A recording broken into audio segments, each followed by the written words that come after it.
welcome back to Definitely Not Definitive. I'm Ken. And I'm Bethany. And we're just a fantabulous couple in love that loves reacting to some Fallout. Yes, we do. And so this is Fallout Storyteller series. This is season 4, episodes 5 and 6. Old World Wars and Arthur Maxson. Ooh, cool. All right. I'm excited to when we get into individual characters, it gets a really deep dive into them. That piques my interest. And see, I'm really curious about the Old World Wars, the history of that, Loves and how history. they're tying the history into Even fake this history, she loves crazy world. Yeah. Yeah. And because it's Fallout, people. We have a drink. Yeah. And I don't have a dog in my lap, so I can do it this time.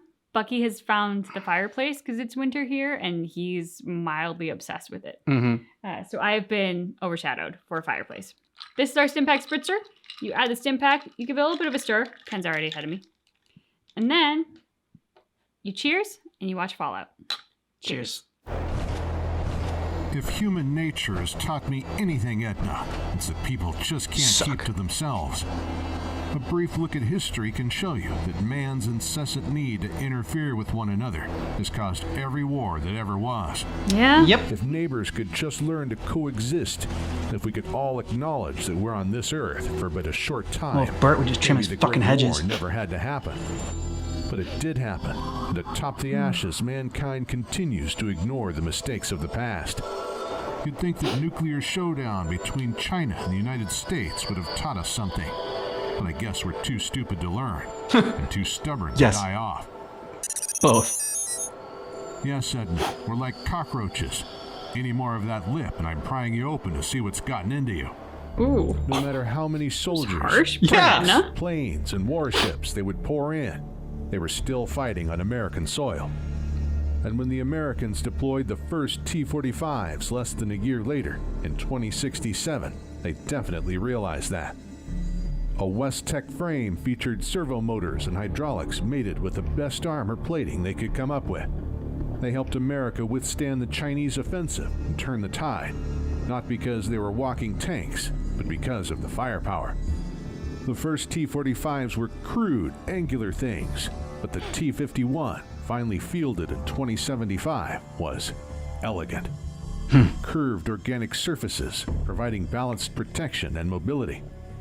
They even upgraded the T-45s into the T-60 model, but they all had one thing in common. That's a gun. They couldn't replace tanks. The T-51 was only rated for 2,500 joules of damage absorption after all. What they could replace was heavy weapons. A crew-served machine gun or anti-tank missile? One man could carry that into battle as if they were small arms. That's what most people forget about power armor, Edna. The main reason it proves useful isn't because of its defensive capabilities, though they are great, but because of its offensive advantage. Once you're using one of these frames, you're a certified Hercules, made stronger by West-Tech technology. It's credit to the Chinese that they managed to withstand the American counterattacks and still keep fighting, not for 1, 2, or 5 years, but almost 11. From Alaska in 2066 to their own territory since 2074. The bloodiest war in human history. How did they do it? By throwing men at the enemy and hoping they would either get tired or drown under the blood and guts. For 11 years, they battled the United States, and by the end, they were fighting across a front line 5,000 miles long, from Anchorage through Shantou to Mambajao in the Philippines. And that's in a straight line, Edna. You don't hold out for that long just by feeding men into the grinder. You fight it like the railroad by going beyond brute force. You fight it with stealth technology. The Chinese were always ahead of the United States in that aspect, and while the U.S. played catch-up, most notably with Robco's own Stealth Boy 3001, not the only thing reverse-engineered from Chinese Haigui stealth suits. Power armor may have ruled the day, but communist infiltrators ruled the night. Supply lines cut, officers assassinated, all against a backdrop of trench warfare, despite the DIA's best efforts to boot. The Defense Intelligence Agency get you when you're out of your armor. was the most technologically advanced agencies of the old world, trying to outwit the Red Menace. They were the ones who made that predictive machine, fed it all the data they could find so that it could come up with a solution. It certainly helped with small-scale problems, like the Pascal incident in the Taiwan Strait. But to prevent nuclear apocalypse, It would have had to play God, able to influence the course of entire countries and change the minds of millions. Remember what we dug up in the Capitol wastes? That's right. To act, one has to listen. Pam provided reports that indicated that a comprehensive solution had to be implemented to prevent nuclear war. It inferred with a 91% accuracy that a stealth submarine program, the Ghost Fleet, was likely being implemented by the Republic. But did the powers that be care enough to stop? Nope. They fought a long, bloody war, inventing new weapons to fight it with, spending lives and currency to uphold their ideology. Make no mistake, Edna, for all the propaganda and claims of fighting for the American way, there was little difference between the U.S. and China in the end. Concentration camps for the Chinese and Chinese Americans, mass censorship, brutal occupation of Canada, killing their own citizens to maintain control. They turned the weapons they made to fight hardened Chinese troops on civilians. Look at me, Edna. Can an unarmed civilian stand a chance? And that's just power armor. The military adapted its vehicle fleets, rebuilding them around power armor. See this humble infantry fighting vehicle? No, Edna, it's not an APC. APCs don't have cannons to provide fire support. In the rear, they would drive the troops into battle or a city and unload them. No need for heavy tanks when a squad suffices. Then there were the vertibirds. The VB-1 was a gunship variant designed for ferrying troops, both regular and in power armor, into combat. Plenty of those were knocked out of the sky in the aftermath of the Great War, plummeting to the ground, killing everybody who was on board. Okay. I thought that was a smoke signal for him to bring something towards him, but I was like, was that just like for dramatic effect, dude? But that'll have to be a story for another day, Edna. Because while we're here talking about old world blues, new world hope arrives in the Commonwealth. Are you going to save Helen? I know you gotta talk a lot, but still. Let's save Helen. Yeah. And get that dog. Yeah, more importantly, you gotta get Daisy. Yeah. Bad girl. That was very interesting. It was interesting to hear the old world wars, and yet they were all wars that we haven't seen. Hopefully never will see, but you know, as he said, history tends to repeat itself. We as humans never seem to learn from our history, and so we are forever doomed to repeat it. Because that's what happens if you don't learn your history. Not learning your history, but also not thinking that history can repeat itself. And it's like, oh, that would never happen now. That just would happen like in the old days and whatever. We've grown so much, so something like that could never happen nowadays. And it's like, no, it will. It just, you know, maybe not exactly like it happened before, but I mean, there are signs that show up that tell you, this has happened before, and you know, you need to take it seriously.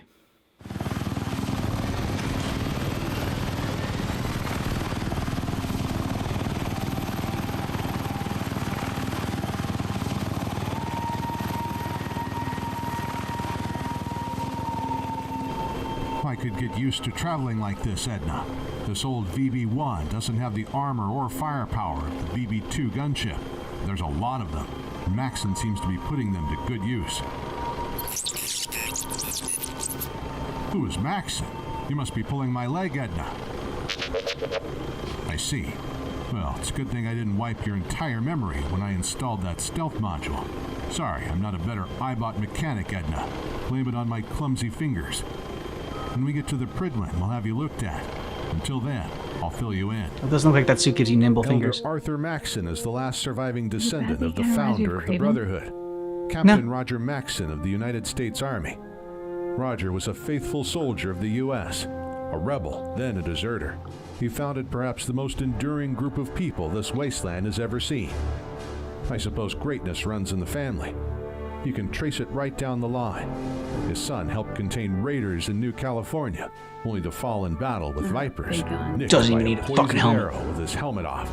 His legacy became the near extermination of the fanatics. Like General John Maxson, who led the Brotherhood through the Unity Crisis, and together with Rhombus, ushered in an era of peace and prosperity as they worked side by side with the nascent Republic. That was before we ruined it. Yes, Edna, the long night, the Brotherhood War, the separation of the DC bunker under Owen Lyons. I distinctly recall him as a very capable warrior and tactician, the embodiment of Brotherhood's martial values. But as a leader, well, he did find Liberty Prime and scoured the pit. But the historical record isn't all rainbows and mentats. 2255, he arrives in the capital wasteland, finds Liberty Prime, and sets up the Citadel as a permanent eastern stronghold. And then, rather than uphold his mission, he goes Ahab. For 20 years, he chased his white whale, the super mutants from Vault 87, all over the capital wasteland. It very nearly cost him his chapter. It got him disowned by the West once they realized he was wasting men and material and hunting down mutants, rather than upholding his mission. And then there was the whole debacle with the Outcasts, who Made it separated personal. from Lyon's force after he denied them permission to excavate Fort Independence to uphold their charter. It was 2276. Imagine just how loyal Kasdan and his men were. They stood by Lyons even when he was cut loose by the West. And then they left, and the weakened chapter faced the Enclave alone. They won, of course, with the help of a certain lone wanderer, and Owen Lyons died about a year after that. The mantle passed to his daughter, Sarah. I wonder if you remember her. She was a sentinel and a capable warrior, and that doesn't make you invulnerable. Not even a year after the defeat of the Enclave, the Citadel lost both Lyons, one to age and the other on the battlefield. Sarah Lyons was a tragic loss. They tried to cope with it by electing one elder after another. The construction of the Pridwen started around this time. The Brotherhood was rebuilding its strength, slow as it was. More importantly, they didn't stay in the way of Arthur. The current Supreme Commander was originally sent here to be Lyons' ward, back in a time when the West still spoke to him. Could be that his mother also wanted him out of the politics of Lost Hills. The heir to the Maxson legacy could be a powerful asset for anyone who wanted to control him. I think isolation did him good, though. He trained under very capable warriors and had excellent tutors. Though timid and restrained as a child, when he started becoming a man, quickly showed promise. At 12, he saved his training squad by taking out 2 raiders about to ambush them. At 13, he fought a Deathclaw in single combat. Damn! Wow. Earning himself a disfiguring scar in the process. At 15, Chicks take scars. he defeated Shepard, a super mutant trying to band together the remnants of Capital Wasteland super mutants, which earned him the command of the DC chapter. I know it sounds far-fetched, Edna, but I have no reason to doubt the records or Quinlan's attention to detail. You might think it's unlikely, but then again, so does the story of a green vault dweller single-handedly taking out an entire mutant nation, a tribal saving humanity from global genocide, or a random courier surviving a slug to the head and then deciding the fate of no less than 3 wasteland powers. Maxson became elder when he proved to be not only a warrior, but also a diplomat. In 2283, at 16 years of age, he reunited the Outcasts with Lyon's Brotherhood of Steel, forming the new Eastern Division. Now he's the Supreme Commander, and as the Brotherhood wanes in the West, it waxes here in the East. If Roger Maxson was the founder of the Brotherhood, then Arthur is shaping up to be its restorer. Little does he know that the Commonwealth is likely to prove his biggest challenge yet. Little does he know. But that is a story for another day. Whenever that phrase comes up, little does he know, it always makes me think of Stranger Than Fiction with Will Ferrell. Oh. When he's like, he hears the narrator in his head or whatever, and it's like, little does he know, I wrote a whole book on little does he know. And then also Arthur Maxson like being such a badass at like 12 and like 13 or whatever, and taking on Deathclaw and whatnot. Being so accomplished, and like at 16 years old, they said he was like a diplomat already. We watched a documentary on it's on Netflix. It's like How to Be a Mob Boss, and it was on Al Capone was the first one there, and talked about how he was like the head of the Chicago crime family at 26. And I was like, what am I doing with my life? I wasn't I wasn't the head of anything at 26 years old. So yeah, it's just, that's just what I thought of. Arthur Maxson sounds crazy accomplished. He, I mean, when they say he took on a Deathclaw in single combat. Yeah. And all he got was like a little scar. Single combat does not involve guns in my brain. Like in my brain, if you're doing single combat, you're doing something with your hands. Maybe it's a knife fight. Like that's combat. Yeah. But like one-on-one combat with a gun to me is just not like, okay, that's an Old West shootout, if anything. But like that's not like combat. Yeah, so, like gun down Deathclaw or whatever or something like that. Like, yeah, I think it would have been something different. Right. Like to say that he used a gun kind of deflates the awesomeness of it. But to say single combat in my mind means fisticuffs. Like it's, Yeah, he choked it out. Or maybe a knife. But like it's implying like he had to use his hands to do this. I mean, they didn't say hand-to-hand combat, but like that was what in my head too was like, I didn't think it was a gun. Okay, good. Yeah. So I'm not the only one who had that impression. No. And that is really fucking impressive. Yeah. I mean, he might have used a gun, but a Deathclaw at that age, that is really impressive.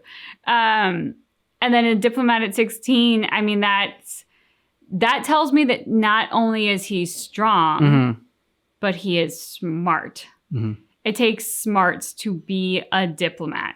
To be able to negotiate with people of various backgrounds, various faiths, various moral codes, it runs the gamut, right? Like, but you have to be able to do that and find your way through that and be people smart. So, the first fact, very impressive, but it was exponentially more impressive to then also learn that he had that smartness, that intelligence to then be a diplomat and to have acquired both of those skills, which in this world seem very fundamental to going a long way by such a young age. So I'm just like, wow.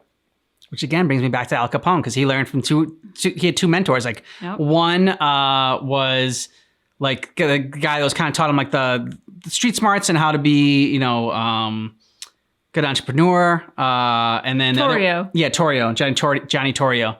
And then the other one kind of taught him how to be a badass and like how Yale, to like the most dangerous man in Brooklyn. Yep, and how Frankie Yale, and basically like people should like fear you before you even like walk in the door, and like they should know all about you, and like just learning those two things, and like also having like his like, I mean, he was kind of business savvy in a sense, with learning knowing that prohibition was coming and he was gonna use that to that was the way to make money, and like his boss ahead of him whatever didn't believe in it, and so they took care of him. It almost makes me think of the Machiavelli's The Prince, like, is it better to be feared or loved? We know where Al Capone fell in that argument. I'm curious where Arthur Maxson would fall in terms of his leadership style. Obviously he has the strength to be scary, no question. But he had the intelligence to be a diplomat. And so I'd be very curious, like, following the life of Arthur Maxson, where does it go? Like, I just think, philosophically, I don't know so clearly where he falls on that spectrum. We know where Al Capone fell. Yeah. Very, very clearly, it was better to be feared. I bet you didn't think you were going to get a history lesson on Al Capone when you clicked on this video. I knew you liked that documentary. You're like, it was okay. I'm like, no, it's about mobsters. He's going to love it. Let us know what you thought about this down below in the comments. And if you want all of our Fallout reactions, we have a playlist in the description of this video. We have a link to Patreon. You can get early ad-free access to our Fallout reactions and all of our other reactions here on Definitely Not Definitive Games and our other channel, Definitely Not Definitive. We have two channels. You should check out both. Two. If you're not subscribed to both, be subscribed to both. We also have a vlog, which brings it to 3. And then he has a comic book channel, which really brings it to 4. It's true. But, we're warming you up. Yeah, so too, exactly. Thanks so much for checking out our reaction for Fallout Season 4, Episodes 5 and 6. But just keep in mind that our reaction is definitely not definitive.